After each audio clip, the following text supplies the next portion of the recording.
Tokrat v občinskem informatorju zgodbe mariborskega podzemlja v Melju, tradicionalni slovenski zajtrk z otroci vrtca Lenka, pohorska smučišča odslej združena v promociji, novosti cestnega prometa na Muti, Mariborčani s stoječimi ovacijami pozdravili spektakel Dance Amore, nasvet podjetnikom, kako pravilno izpolniti potni nalog.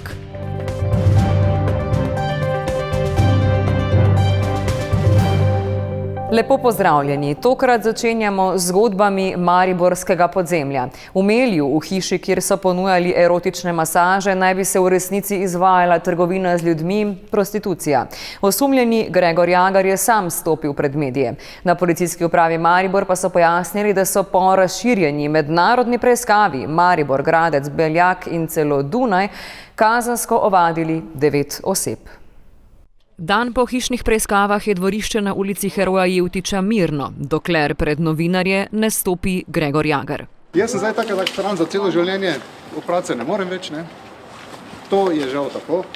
Osumljen je trgovine z ljudmi v hiši, kjer so ponujali erotične masaže. To hišo pravi, da je družba AG Team zgolj oddajala v najem. Sam je polovični lastnik te družbe, a zatrjuje, da z dejavnostjo najemnikov ni bil povezan. Še enkrat ponovim zadevo, da je družba AG Team dala v najem prostor družbi v avstrijski lasti. Ta družba si mora pridobiti vse, kar je, in ona odgovarja za svoje dejanje. Jaz nisem za ničemer nikoli bil, za nobenim v stiku, ne poznam nobene osebe od te, ki so tukaj navedene, nobene. Lahko jih prepeljete vse do ene, pa da vidimo, če me katere spoznam. Ne more. Ker jih ne poznam, nisem sodeloval v teh zadevah, ne sodelujem in nikoli življenja ne bom sodeloval. Po vaše v teh preiskavah, ki so bile, niso našli dokazov proti vam, če vas pravilno razumem. Dajte mi eno zadevo na mizo, da vidim, kaj se naredim. Jaz žal za danes ne vem. Tukaj pa lahko za 100% gotovosti trdim. Ne more biti dokaza, ker nisem nikoli storil ničesar. Na policijski upravi Maribor pa so pojasnili, da so izvedli 9 sklopov hišnih preiskav, pri čemer so pridržali 4 osebe. Zaradi utemeljenega suma storitve kaznivih dejanj trgovine z ljudmi bo ovadenih 9 fizičnih oseb in tudi pravna oseba. Identificirali smo vsega skupaj 56 žrtev trgovine z ljudmi.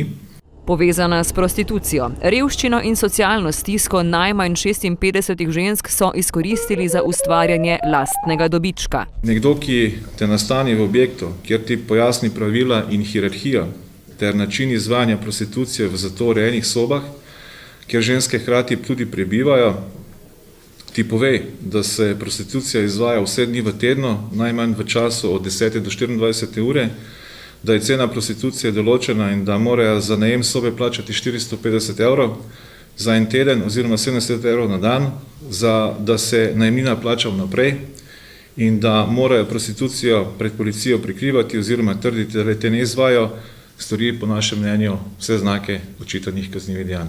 Ampak ni potrdil, da naj bi to veljalo za domnevni bordel v Melju. Nadaljujemo s pozitivno zgodbo. Ta petek so šolarji in otroci v vrtcih jedli tradicionalni slovenski zajtrk. Kruh, maslo, med, mleko in jabolko. Z otroci so sedli za mizo tudi številni funkcionarji in politiki. Mariborski podžupan Saša Pelko je ob tej priložnosti obiskal vrtec Otona Župančiča. Otroci vedo, kako se je treba vesti pri mizi, a tokrat smo vendarle prekršili pravila in jih zmotili med zajtrkom. Vzel si kruh, pa naprej? Pa sem si namazal s medom pa s maslom. Rad ješ zajtrk vsak dan? Ja. Kaj pa imaš najraje za zajtrk? Jabolke. Med, maslo pa kruh. Pa je dobro? Ja. Kaj je najbolj dobro? Med. Zakaj pa ga imaš rada? Ker je masen. Lepe barve je, ampak ga nimam rad. Ker sem si probal, pa mi ni bil dober. Kaj pa ti je dobro od tega zajtrka? Kruh in mleko. Kaj pa rad ješ za zajtrk? Kruh, mleko, pašteto. Zakaj moraš jesti zajtrk? Da bom zrastel in da bom zdrav. Katero sadje imaš najraje? jabolko in češnjo in grozdje in jabolko in Zakaj pa je treba jesti sadje? da bom zrastel in da bom hitreje tekel. Naj še kdo reče, da otroci ne vedo, kakšen pomen ima zdrava in lokalno pridelana hrana, ki so jo tokrat dobili na mizo. Zajtrk je bil sestavljen iz mleka, pridelanega v neposredni bližini našega vrtca, tudi kruh iz krušne peči je zdravskega polja, med je prav tako zdravskega polja, tako da smo iskali kmete, ki nekako proizvajajo to našo zdravo slovensko hrano. Mi smo ta tradicionalni slovenski zajtrk pravzaprav podkrepili s tednom slovenske kulinarike, tako da smo spoznavali jedi iz cele Slovenije in se mi zdi, da samo pika na i še je današnji ta slovenski zajtrk. Da si ravno je osnovni obrok dneva, predvsem odrasli, marsikdaj pozabijo nanj, tako je priznal podžupan, ki je tokrat zajtrkoval za mizo v skupini Oblački enote Lenka. Zajtrk veliko krat spustim in kar mislim, da je velika napaka, plus tega pa zajtrk mora biti kvaliteten, mora biti zdrav, pa fajn je, da je tudi domači pridelovalcev in to, kar je danes, je, da naša pobuda je super pobuda. Jaz si res želim, da bi to pri otrocih ostalo v glavah tudi kasneje, ko končajo šolanje, da tudi sami na tak način se prehranjujejo, čeprav se bojim, da hitro pozabijo. Je pa prepričan, da na skrb za prehrano ne pozabijo v vodstvih vrtcev, četudi se marsikje še vedno ukvarjajo s potrebo po nadgradnji ali energetski sanaciji. Žal se preteklih letih premalo delalo na tem, denar je danes tudi premalo, tako da jaz upam, da se v naslednjih letih zadeva tudi sanirala v celoti, da bomo lahko tudi naše vrtce ponosili tudi na izgledu. So pa recimo sami kolektivi v vrtcih izredno kvalitetni in tudi hrana, po mojih informacijah, je tudi zelo kvalitetna. Obisk vrtca je mnogo bolj prijetno opravilo v primerjavi s kakšnim drugim protokolom. To je potrdil tudi z igro. Tak, ne, pa stoji luč. Bo, ne? Lede? Pohorska smučišča so združili v skupno zloženko za turiste. Na Zavodu za turizem Maribor Pohorje so v sodelovanju s 5 smučarskimi centri Mariborsko Pohorje, Rogla, Kope, Trije Kralji in Ribniško Pohorje pripravili skupno promocijo. Kot je ob predstavitvi zloženke poudarila direktorica Mariborskega zavoda Doris Urbančič-Vindiš, vse več gostov povprašuje po Pohorju, zato so se odločili povezati partnerje k skupnim promocijskim aktivnostim. Gre za prvi korak po združevanju in skupni promociji Pohorja ter pomeni priložnost tudi za izboljšanje in popestritev ponudbe, ki jo ponudniki lahko ponudijo. Želijo pa si, da bi ta korak nadgradili in tako postali turistom še bolj privlačni. Zavedamo se, da gost rabi vedno več. Naši gosti recimo smo predvsem smučišče za družine z malimi otroci, kar pomeni, da družine, ki pridajo z večjimi otroci, ki pač že znajo smučati, jim predstavlja recimo ne problem, ampak pač premalo jim je naše smučišče. Tako da grejo recimo en dan na Kope, potem tudi sprašujejo, recimo, kje pa je Mariborsko Pohorje, koliko stane tam karta, tako da bi bilo res dobro, da bi bili z vsemi skupaj povezani. Tudi na Treh Kraljih v takšnem načinu promocije vidijo številne prednosti, saj so sicer sami kar nekoliko premajhni, vseeno pa večji del zimske sezone vselej dobro zasedeni. Po besedah direktorja družbe Jakec so trenutno sredi priprav na novo sezono. Kot je povedal, je povezovanje v obliki skupnih promocij dobrodošlo, a je ob tem opozoril. Manjkajo nam rezultati, manjkajo nam konkretne izvedbe teh programov, ne samo programi, ki se pišejo, ki se potem ne uresničujejo. Ni toliko pomembno, koliko ljudje šečkajo ali Facebook ali spletno stran, pomembno je, koliko ljudi te obišče. Gre za prvo tovrstno skupno promocijsko aktivnost Pohorja, ki bo v prihodnje sledila tudi predstavitev pomladno-poletne ponudbe. Pobuda o združevanju in skupni predstavitvi Pohorja so po besedah direktorice Zavoda za turizem Maribor Pohorje, da sledijo tudi usmeritvam nove strategije razvoja slovenskega turizma ter k združevanju Pohorja pod skupno blagovno znamko. In nekako smo začeli razmišljati o tem, da bi sestavili tole zloženko in seveda združili vseh 5 centrov. Gre sicer za majhno stvar, ampak ko pa pogledamo širše, pa gre v bistvu začetek nekaj velikega. Tako da smo v bistvu potem strani zavoda začeli se povezovati z temi različnimi centri in ugotovili, da v bistvu zdaj nam je to uspelo v roku 14 dni vse to speljati, pridobiti vse informacije, fotografije, maile in konkretizirati zadeve.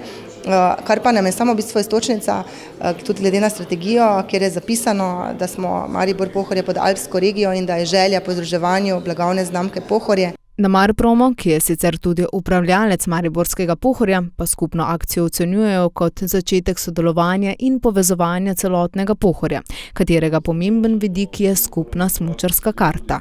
Mislim, da bo potrebno več napora vložiti v to dogovarjanje. Verjamem pa, da v končni fazi bomo dosegli dogovor o tem, da bo neka enotna karta za smučanje na Pohorju in verjamem, da bomo v preteklih letih dosegli dogovor o izmenjavi še z večjimi atraktivnimi centri. Kot prvo tovrstno dejavnost skupne promocije bodo izvedli v obliki skupnih aktivnosti smučišč, ki se bodo 25. in 26. novembra skupaj predstavljala tudi na Mariborskem sejmu zimske športne opreme. Centri, ki so se danes predstavljali medijem, se bodo predstavili širši javnosti. To se pravi širši obiskovalci Europarka ali sejma, da bodo lahko dobili informacije, kaj so novosti, kaj so prednosti, še tiste osnovne stvari, se pravi svetovanje za opremo, smučarske šole, tečaje in drugo, se pravi sejem bo živ. V 2 dneh v nakupovalnem središču v Mariboru pričakujejo več tisoč obiskovalcev, saj je to edini sejem te vrste v severovzhodni Sloveniji. Minuli torek so na Muti predstavili novosti v lokalnem prometu. Nekatere so posledica drugačne prometne ureditve, druge novih cestno-prometnih predpisov. V sklopu posveta pa so občani in občanke hkrati opozorili tudi na varnost pešcev in kolesarjev. Občani in občanke so se zbrali na obnovitvenem in osveščevalnem predavanju, saj se zavedajo pomena znanja za varnost na cesti. Mislim, da tudi ta predavanje, ko imamo, da je to nekaj pametnega, da stare voznike malo osvežimo znanje. Mislim, da ko delajo šoferski izpit, pa jih pripravljajo, da bi mogli več pozornosti usmeriti v to, kak imajo odnos do sovoznikov. No, sedaj se kar precej dela na Muti, je vse razkopano, ampak mislim, da bo pa, ko bo to zgotovljeno, da bo potem tudi varnost na dokaj visokem nivoju. Prav je, da predpise poznamo in se po njih ravnamo. Že tradicionalno vsako leto pripravijo tovrstni posvet. Še posebej pomemben pa je tokrat, saj bo Muta z ureditvijo trškega jedra dobila tudi nekaj novih sprememb, so opozorili v svetu za preventivo in vzgojo v cestnem prometu. Po naslednjem letu z kolesarskimi stezami in z pločniki za pešce, da bo ločeno, da pač probamo nekako ločiti umirjen promet, da umirimo promet v samem centru. Tako smo tudi že v vstopu v Muto predstavili avtobusno postajališče, da pač umirimo čim več v samem središču, da bomo bolj varni. So pa sicer kot pomembno novost v prometu nasploh izpostavili razvrščanje na avtocesti. Ko zakon o pravilih za zadnjo spremembo dopušča razvrščanje v primeru zastoja tudi na desni pas, se pravi na odstavni pas, kar do sedaj ni bilo mogoče, in pa seveda kup novih prometnih znakov, ki se nekako uveljavljajo v naslednjem 10-letnem obdobju. Kaznim oziroma globam tokrat niso namenili posebne pozornosti, saj so sledili rekom, da je preventiva boljša od kurative. V sredo smo v mariborski dvorani Tabor dočakali plesni spektakel Dance Amore. Po uspešni premieri v Cankarjevem domu je ekipa vrhunskih slovenskih plesalcev v družbi znanih obrazov v Mariboru pričela z vseslovensko turnejo. Navdušili so občinstvo. Stoječimi ovacijami se je zaključil glamorozni večer latinskoameriških standardnih in modernih plesov z dodatki swinga, charlestona in prepletom čutnosti.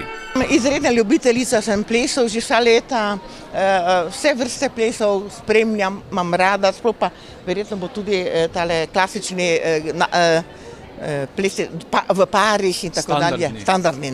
Nekaj ljudi, ko plešejo v tej predstavi, že poznamo in malo smo pogledali ples po televiziji, pa po YouTube in je bilo fantastično. Ne? In kateri ples ti je najljubši? Tango. Z rožo ali brez? Vseeno, samo da je dobra glasba. Tudi izbor slednje je bil skrbno načrtovan, predvsem pa je bila skrbno izbrana ekipa plesalcev, ki so mednarodno priznani tako po soustvarjanju spektakularnih plesnih predstav kot po tekmovanjih. Pravijo, da noben oder ni enak. Prva pozicija, ne, na tekmovalnem odru oziroma je parket, se temu reče, ne. So ljudje okrog in okrog, klele pa to je pa dejansko oder in imaš fokus samo v eno smer in je v bistvu zadeva dosti bolj skoncentrirana. Dosti bolj izrazno lahko poveš neko zgodbo. Ki je na eni strani klasična, če pomislimo na mafijske zgodbe, umor in ljubezenski zaplet, a je prikazana na neklasičen, plesno izrazni način. Igram Lauren, prihajam iz zelo bogate družine in sem v bistvu žena od Jacka, ki je glavni član mafije in v bistvu igram zelo sofisticirano,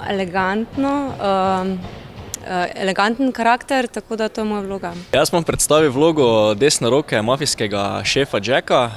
V bistvu sem tak na prvo žogo zelo veseljaški, dobre volje, po drugi strani pa kar znam biti zakompliciran, tudi nekaj jih ubije med predstavo in tako da. Vlogo pripovedovalca je prevzel Domen Valič, muzikalni dodatek petja v živo pa Zala Smolnikar.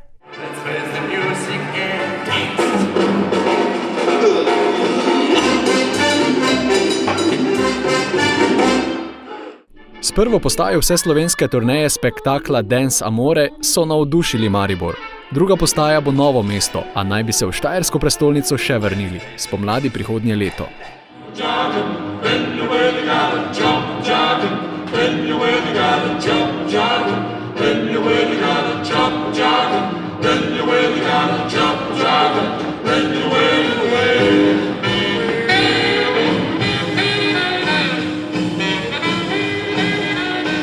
Za konec pa še nasvet za podjetnike. Pisanje potnih nalogov je večini predvsem zoprno in zamudno delo, vendar je potni nalog in njegova pripadajoča dokumentacija zelo pomemben dokument, ki lahko vpliva na obdavčitev tako posameznikov kot tudi podjetij. Podrobnosti Andrej Okreša.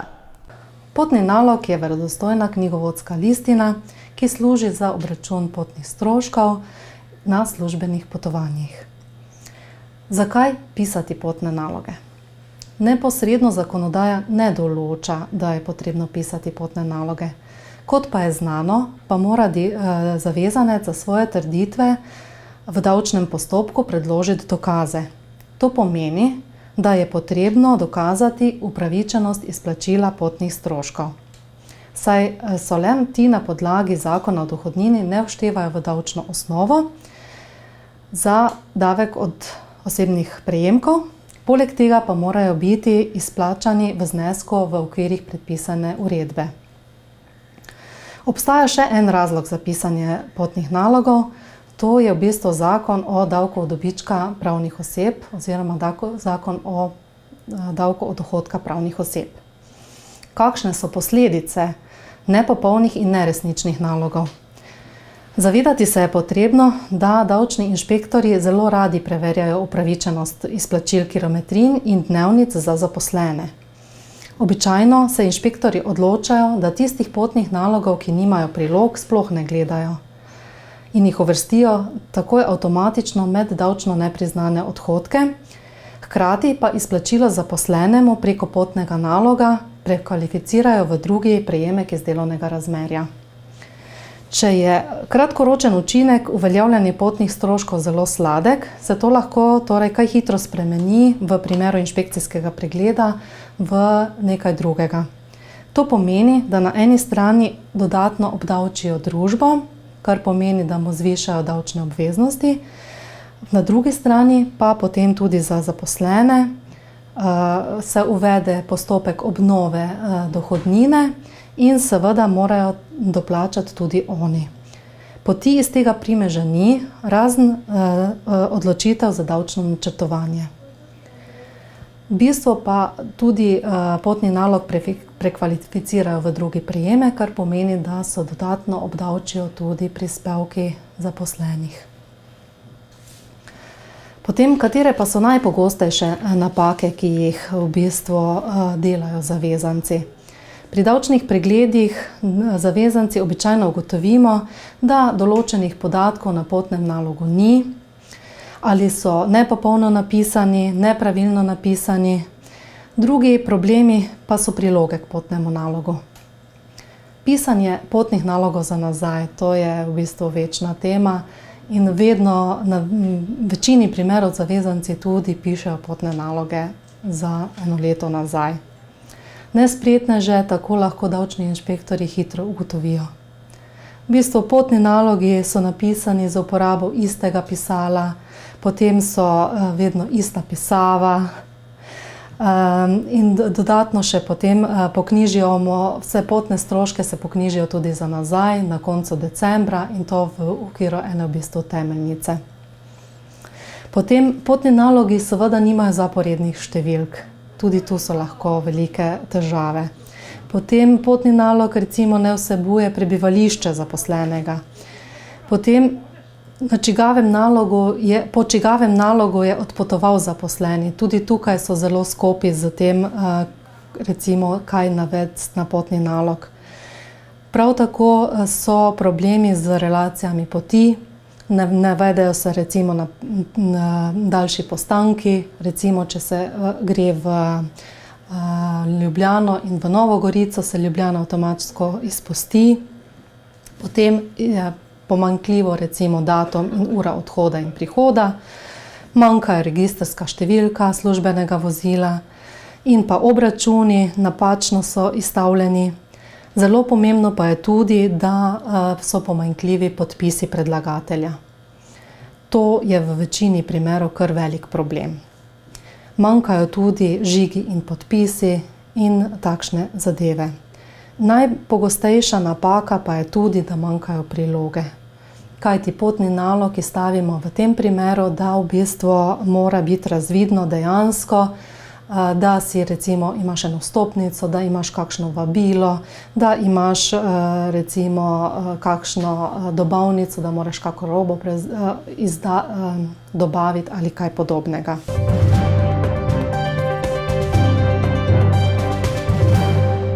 Preverimo še, kaj se te dni dogaja v naših krajih. Ob dnevu Fakultete za kmetijstvo in biosistemske vede bodo to soboto ob 10. slavnostno odprli prodajni center Botanični vrt. Prav tako to soboto ob 10. v gasilskem domu Smolnik pripravljajo tradicionalno delavnico izdelovanja adventnih venčkov. V nedeljo ob 17. pa bo v dvorani Kulturnega doma Hoče potekal dobrodelni koncert Odpri srce in dlan, ki ga organizira župnijska Karitas Hoče. Toliko za enkrat, želim vam prijeten konec tedna. Nasvidenje!